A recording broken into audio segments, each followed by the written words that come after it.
pushpa pushpa pushpa pushpa pushpa pushpa pushpa pushpa pushpa pushpa pushpa pushpa pushpa pushpa pushpa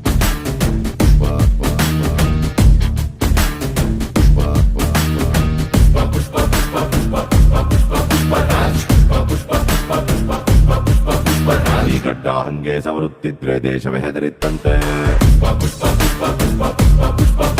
ನೀ ಭುಜವಾಗೆತ್ತಿ ನಡೆಯುತ್ತಿದ್ರೆ ಹುಲಿಯೇ ಬೆದರಿತ್ತಂತೆ